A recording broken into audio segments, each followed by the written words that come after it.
environnements opérationnels, donc dans des chaînes opérationnelles, des choses qu'on fait pour le CNES dans le cadre de leur centre opérationnel de traitement, mais aussi ce qu'on peut faire à l'extérieur, au sein de CS ou dans d'autres projets dont on a connaissance. Après, l'OTB étant un projet open source, c'est quasiment sûr que d'autres personnes l'utilisent dans d'autres contextes et ne nous tiennent pas forcément au courant de ce qui se passe, mais on a voulu faire essayer de donner un petit panorama sur ce qui peut se faire avec l'OTB. Ah oui, pardon. Donc juste pour un petit rappel sur CS, donc on fait partie d'une ETI qui est à peu près de 2000 personnes qui travaillent principalement en France. La partie espace, c'est à peu près un quart des effectifs des 2000 personnes de CS et c'est à peu près aussi un quart du chiffre d'affaires. On a pas mal d'expériences dans différents contextes, que ce soit l'observation de la Terre ou la navigation ou les télécoms, où on intervient sur les différents sujets. Donc ça nous donne un panorama assez large de ce qu'on peut faire dans le spatial avec l'OTB. Et on travaille aussi avec principalement tous les grands acteurs du secteur spatial européen, principalement le CNES et l'Agence spatiale européenne. Donc pour nous, CS, l'OTB, c'est quelque chose qu'on utilise et qu'on maintient depuis le début, donc maintenant depuis 15 ans. C'est un framework pour nous de développement. Il y a beaucoup de choses à CS qui ont été faites avec l'OTB pour nos différents clients. Pourquoi est-ce que principalement on l'utilise? Parce que c'est flexible, c'est open source, on a pu l'intégrer dans différents contextes sans être bloqué par des lock-in ou des licences. On l'utilise soit sous forme d'API C++, soit d'API Python. On a pas mal d'algos qui nous sont disponibles, on en contribue certains autres, donc ça nous donne une possibilité de faire quelque chose dans différents contextes, donc ça c'est intéressant, et c'est performant. Un des points aussi importants, c'est que c'est maintenu depuis 15 ans, c'est quelque chose qui est stable, c'est quelque chose qui est testé chaque jour, chaque nuit, sur chaque merge request, il y a une CI qui est assez bien faite, et ça, vous retrouvez ça dans assez peu de projets, où vous avez le multiplateforme, les tests. Comme disait tout à l'heure Cédric, si vous voulez prendre la branche développe, elle est censée être utile et fonctionnelle, donc vous pouvez l'utiliser même si vous ne voulez pas la release tout de suite. Donc ça c'est quelque chose d'assez important, c'est-à-dire que vous n'êtes pas obligé d'attendre une release, vous pouvez avoir quelque chose de fonctionnel dès développe. On peut l'utiliser dans des environnements contraints, donc typiquement c'est ce qui a été fait dans un projet comme Maya, où au début, c'était la chaîne Vénus, où on avait des contraintes sur la RAM, sur le nombre de process à utiliser. Et ça, c'est assez simple à configurer dans l'OTB. Vous avez quelques variables d'environnement où il y a l'API. Donc ça, c'est quelque chose d'assez intéressant par rapport à d'autres contextes qu'on peut voir où les gens ne font pas forcément dans leur développement attention à ça.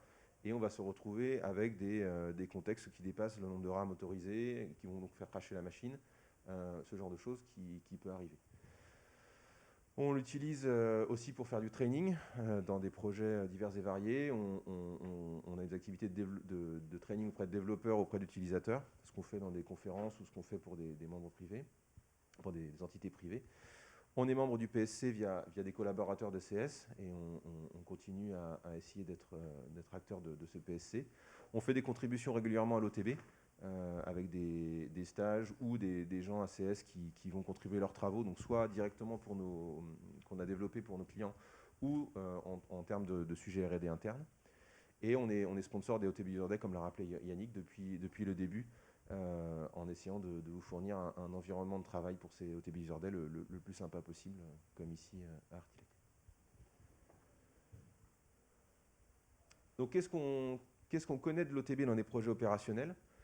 On sait qu'une bonne partie des chaînes qui tournent dans TIA Muscat sont faites à base d'OTB. Donc typiquement, le plus connu et le plus massif, c'est la chaîne Maya, qui va faire la correction atmosphérique et la détection de nuages sur les données Sentinel-2 et Landsat 8. Il y a aussi une chaîne qui s'appelle WASP qui va faire la synthèse temporelle. Donc vous voyez des images régulières de la France dénuagée avec cette chaîne-là. Donc c'est deux processeurs qui tournent de façon quotidienne et opérationnelle et on assure la maintenance à CS. LISC est une chaîne de détection de surface nuageuse qui a été développée par des gens de l'OTB et du CESBio et qui est maintenant intégrée dans un service Copernicus, donc aussi dans un cadre très opérationnel. Biofic est la toute nouvelle chaîne qui est utilisée dans le cadre de TEIA, et une chaîne qui s'appelle IOTA 2, qui est une chaîne d'occupation des sols, qui va, elle, fournir chaque année, dans le cadre de la production TEIA, une carte d'occupation des sols de la France à une échelle, en prenant un an de données de Copernicus, donc Sentinel-2, Sentinel-1. Et ensuite, il y a des productions qui sont faites plus ou moins locales, typiquement typiquement, je sais qu'ils sont en train de produire des données en Afrique pour des besoins autour de la mission SWOT. L'OTB est aussi un des membres de la mission Copernicus. Typiquement, chaque donnée Sentinel-2 qui est produite passe par des algos de l'OTB. Donc, dans le PDGS, le composant qui contient les algo-images, c'est l'IPF. Et cet IPF est codé avec de l'OTB. C'est potentiellement aussi un des candidats pour la réutilisation, le développement du re-engineering de ces IPF. L'idée étant de l'ESA et de Copernicus d'avoir quelque chose de plus compatible avec le cloud. Donc ça sera potentiellement une réutilisation de l'OTB et peut-être en utilisant les wrappings Python de façon plus intensive que ce qui a été développé, ce qui a été utilisé dans l'IPF Sentinel-2. Donc comme je l'ai dit tout à l'heure, l'IS est intégré dans un service Copernicus développé par le CNES et Magellium. Donc il n'y a pas que CS qui fait des choses autour de l'OTB. Et le projet russe, donc le Research User Services, qui est un projet de mise à disposition gratuite de machines virtuelles, de support et d'outils auprès d'utilisateurs. Donc c'est un projet qui a maintenant 4 ou 5 ans, qui est sponsorisé par la Commission européenne, qui va se terminer normalement à la fin de l'année si je ne me trompe pas, et qui dans son pool d'outils mis à disposition des utilisateurs fournit l'OTB comme outil de base. Ensuite, il y a des chaînes autour du SAR qui ont été développées, donc les Syntaling et DiapOTB, qui seront présentées plus en détail demain. Donc, je ne vais pas m'apesantir dessus. Nous, on l'a utilisé dans des projets autour de l'agriculture, typiquement dans le projet Sentinel-2 for Agriculture, qui a été développé au début de la mission Sentinel-2. Donc, l'objectif était de pouvoir faire des corrections atmosphériques de la synthèse temporelle et de la détection de cropland et de crop type, au type de culture et surface agricole. Donc ça, c'est quelque chose qui a utilisé Max à l'époque et maintenant Maya, qui a été précurseur de la chaîne autour de Iota 2, donc des premières expérimentations autour de Iota 2. Et ça, ce projet-là a été repris par CS Group, mais côté Roumanie, où ils ont développé Sand4Cap et Sand4Stat, qui sont deux projets. Donc le premier autour de la politique agricole commune, donc qui va utiliser aussi des éléments OTB, et Sand4Stat qui va calculer les statistiques agricoles. Et là, dernièrement, on est en train de développer un projet qui s'appelle World Cereal. Donc là, l'objectif des 3 premiers était plutôt de localiser sur des pays ou des régions agricoles la production de ces différents types d'éléments, de produits. Et là, World Cereal a un objectif plus global. En fait, l'idée, c'est vraiment de suivre à l'échelle mondiale les types les deux principaux types de cultures, qui sont le maïs et le blé, et d'avoir aussi la capacité à calculer une surface agricole en quasi temps réel, avec un petit mois de délai par rapport à la fin des saisons agricoles, la couverture en culture. Donc là, pour World Cereal, on va utiliser une chaîne comme Syntaling qui va produire les données SAR Sentinel-1 qui vont être corrigées radiométriquement et géométriquement pour les aligner sur les données Sentinel-2. Pour la partie Sentinel-2, on a fait des expérimentations avec Maya et finalement, le choix est resté sur la continuité sur l'utilisation de Sand2Core, qui est le processeur officiel de niveau 2, pour des questions de disponibilité des données. En fait, les L2A sont déjà disponibles dans certains DIAS, et donc on voulait garder une continuité avec ces données disponibles. On a fait l'expérimentation avec Maya. Donc là-dessus, c'est quelque chose sur Syntaling qui a produit maintenant 1,5 million de kilomètres carrés. Donc on a produit dans la phase 1 du projet des pays tests pour valider le concept, et normalement on devrait commencer la production à large échelle dans les mois qui viennent, après la revue par l'ESA des produits. Autre chaîne qui utilise l'OTB, une chaîne CNES qui est la chaîne Kalideos, qui produit des données corrigées radiométriquement et géométriquement des données Pléiades et Spot 6-7. Donc l'OTB s'occupe de la partie radiométrique. La partie géométrique est faite par un outil interne du CNES. Pour des besoins d'utilisation de modèles physiques pour avoir la meilleure qualité géométrique, et l'OTB fait la partie radiométrique dans un mode un peu particulier où en fait pour chaque produit on va calculer le modèle de transfert radiatif pour faire la correction atmosphérique. L'OTB est intégré dans Snap, la toolbox de l'ESA, donc sous sa version Sentinel-2, depuis la version 6, et normalement dans la version 9 de Snap aura la possibilité de lancer Maya et de lire les produits Maya directement. Donc on pourra facilement comparer les outils de correction atmosphérique. Et dans le projet I4Geo, qui est un projet soutenu par la BPI, où se retrouve le CNES CS, Airbus, l'IGN, l'Onera et quelques startups, l'OTB est fourni dans l'environnement de développement de recherche comme outil mis à disposition des chercheurs et des entités pour développer leurs produits.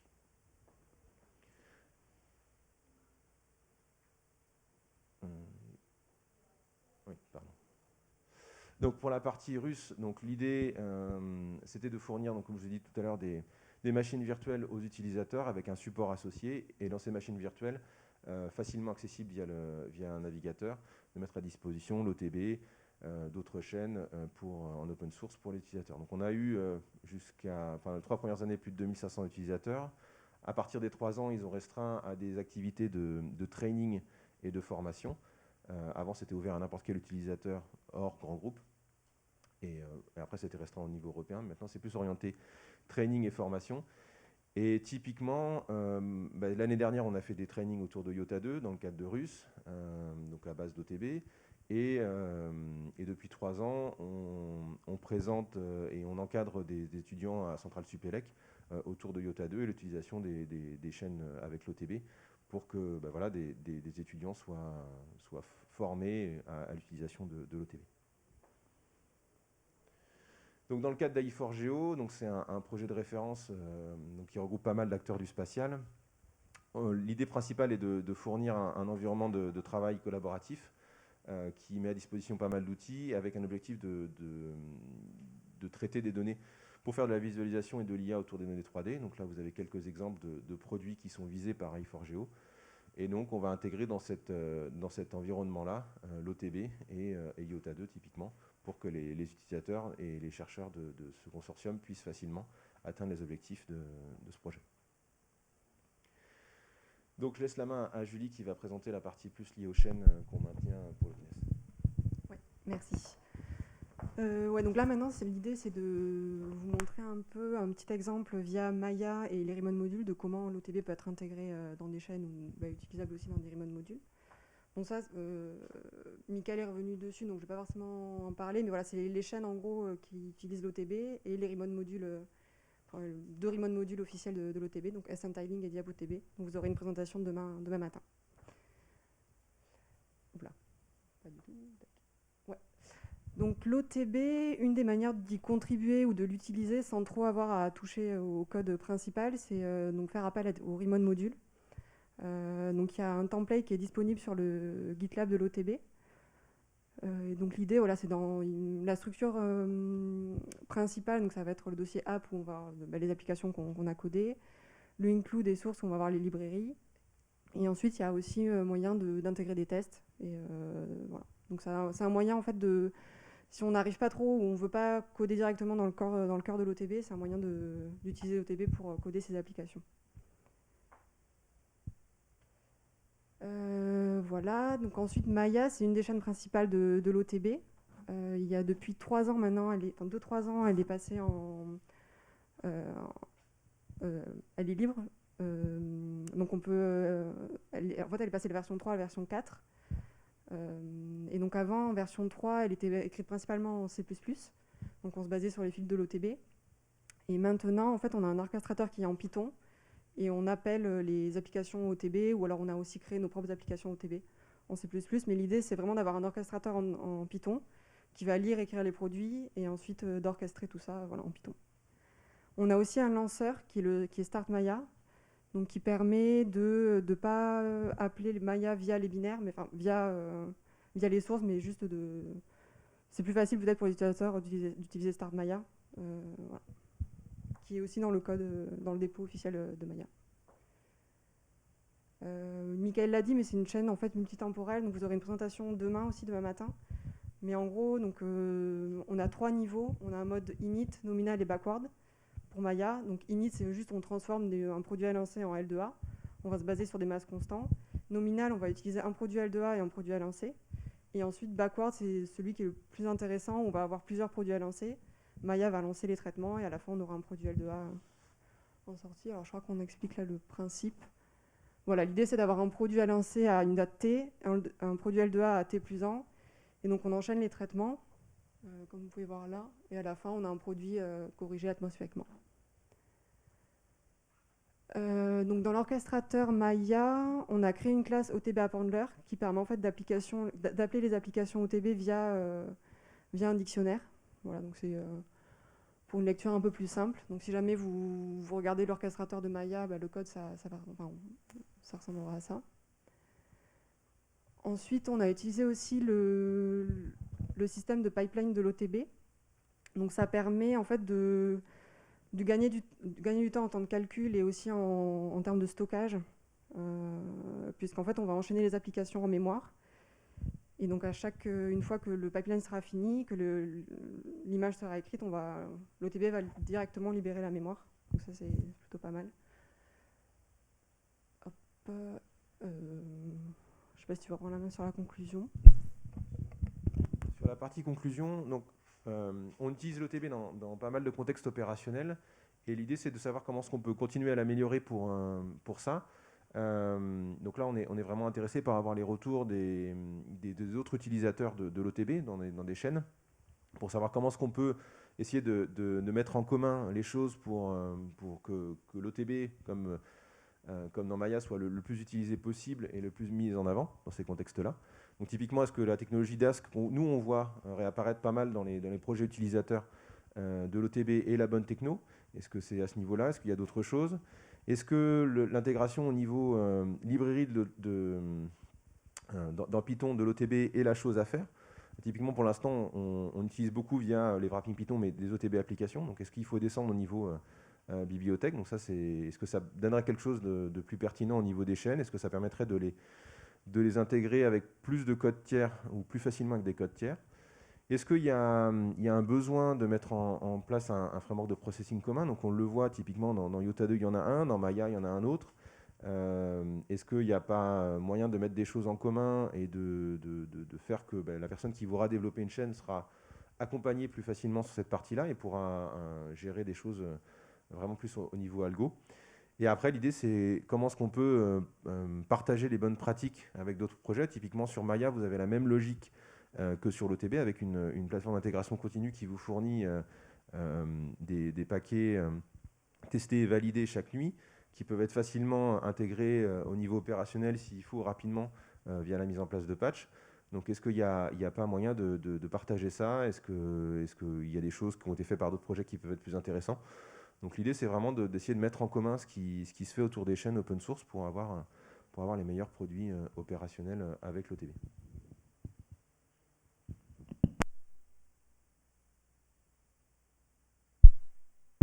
Je ne sais pas si vous avez des questions ou des commentaires.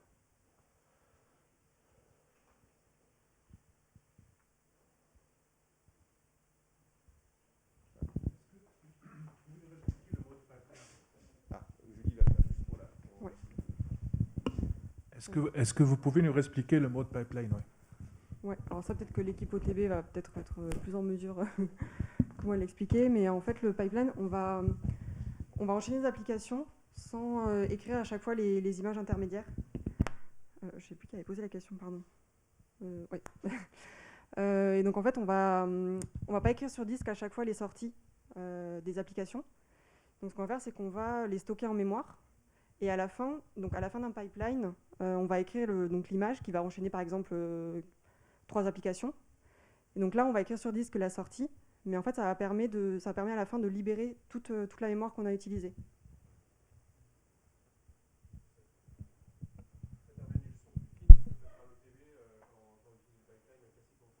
Pardon ?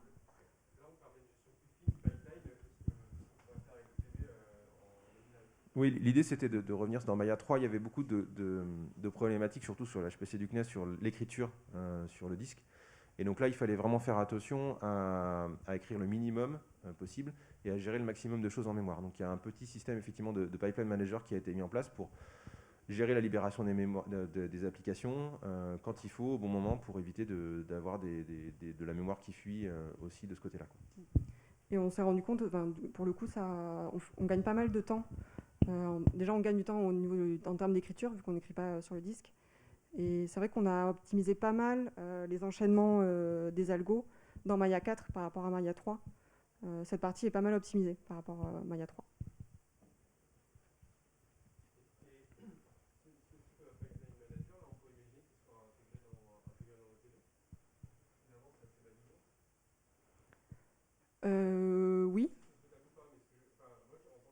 Oui, oui.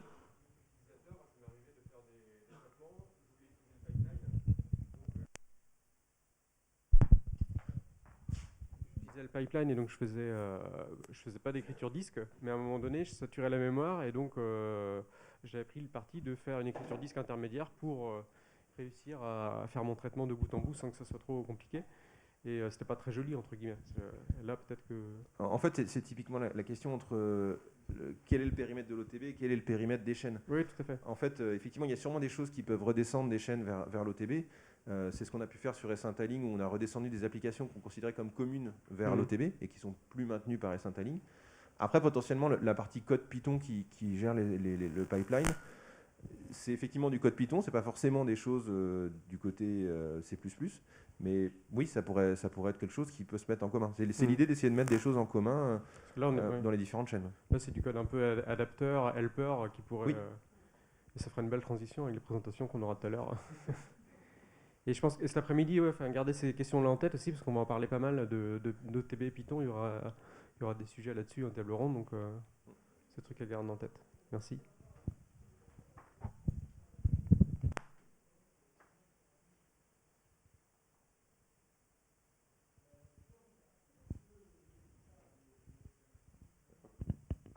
S'il n'y a pas d'autres questions, on peut passer à une petite pause. Je crois que c'était la prochaine étape.